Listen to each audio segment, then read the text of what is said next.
This lecture is concern with the CBC interpretation. मैं सबसे easy way में समझाने की इसे कोशिश करूँगा। I try to explain it in as easy way as possible. तो सबसे पहले हम लोगों को CBC में कौन से पैरामीटर्स पढ़ने हैं वो देखना पड़ेगा। तो हीमोग्लोबिन रहता है, RBC, WBC, platelet, haematocrit, MCV, MCH, MCHC, RDW, neutrophils, eosinophils, monophils, basophils and lymphocytes, इतने सब देखने। अब सबसे पहले तो हमें सबसे इजी है कि हीमोग्लोबिन पढ़ने से HB12 से कम है तो हम लोग सस्पेक्ट करते हैं एनीमिया वगैरह। ठीक है, ये इजी हो जाता है। WBC लेस देन 4000 पर मिलीमीटर पर सेंटीमीटर क्यूब अगर रहा तो हम लोग सस्पेक्ट करते हैं इन्फेक्शन है, और ज़्यादा रहा तो भी। बट बाकी का क्या, प्लेटलेट्स हमें यूज़ आते हैं अगर 1 लाख से कम है पर मिलीमीटर क्यूब। 1 लाख पर मिलीमीटर क्यूब से कम है तो हम लोग थ्रोम्बोसाइटोपिनिया कहते हैं, और डेंगू वाले पिक्चर थोड़ी सी अराइज होती है। लेकिन जो बाकी है MCV, MCH, MCHC, ये सेल मॉर्फोलॉजी बताते हैं। तो इसमें एक पैटर्न है जो आपको स्टडी करने में बहुत इंटरेस्टिंग लगेगा। MCV, MCH and MCHC। ठीक है, MCV अगर कम हुआ, MCH भी कम है एंड MCHC भी कम है, तो MCV 77 to 93 FL रहता है। अगर वो 77 से कम है तो MCH 27 से 32 PG रहता है। 27 से कम रहा तो, और MCHC भी कम रहा तो ये कंडीशन रहती है माइक्रोसाइटिक एंड हाइपोक्रोमिक। मतलब जो सेल रहता है वो पेल रहेगा और स्मॉल रहेगा, माइक्रोसाइटिक रहेगा और हाइपोक्रोमिक रहेगा। हाइपोक्रोमिक मतलब छोटा रहेगा, माइक्रोसाइटिक मतलब पेल रहेगा।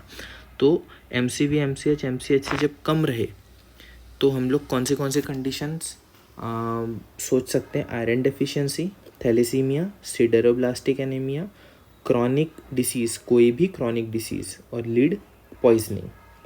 ठीक है, इसका जो रीजंस है उसके पर्टिकुलर चैप्टर में मैं आपको समझाऊंगा, लेकिन अभी सिर्फ हम लोग डायग्नोस्टिक बेसिस पढ़ रहे हैं CBC का। अगर MCV, MCH, MCHC नॉर्मल रह सकते हैं तो सेल कैसे रहते हैं, नॉर्मोसिटिक, नॉर्मोक्रोमिक। इस कंडीशन में अगर HB कम है तो हीमोलिटिक एनीमिया सस्पेक्ट कर सकते हैं, एक्यूट ब्लड लॉस हम लोग सस्पेक्ट कर सकते हैं।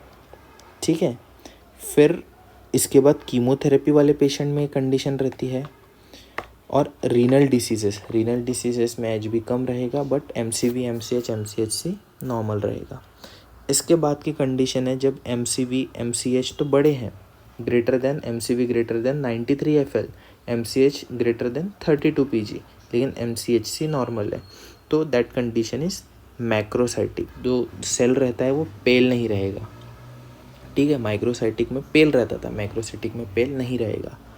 ठीक है, और ये कौन सी कंडीशंस में है, विटामिन B12 डेफिशिएंसी। ज़्यादातर वेजिटेरियंस जो रहते हैं, वेगन डाइट वाले रहते हैं, उनमें MCV, MCH बड़ा रहता है, MCHC नॉर्मल रहता है।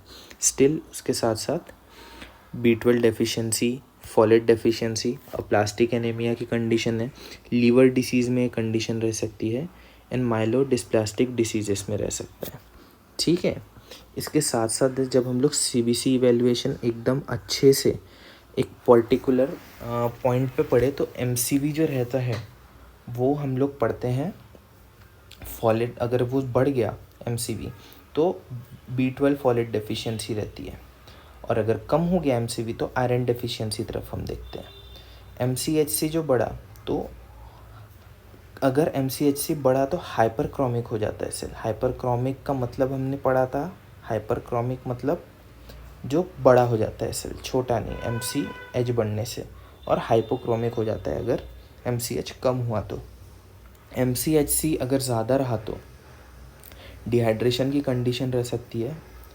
ठीक है, हेरिडिटरी कंडीशंस कुछ रह सकती है, लेकिन MCHC अगर कम रहा तो आयरन डेफिशिएंसी और थैलेसीमिया सस्पेक्ट करना चाहिए। इसके साथ साथ हम लोग इसी में ESR भी पढ़ लेते हैं।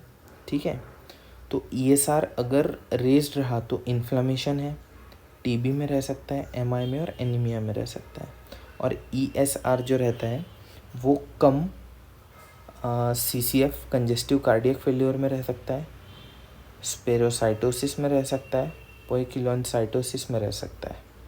ठीक है, ये सब कंडीशंस में। तो इस प्रकार से हम लोग CBC का इवेल्युएशन कर सकते हैं।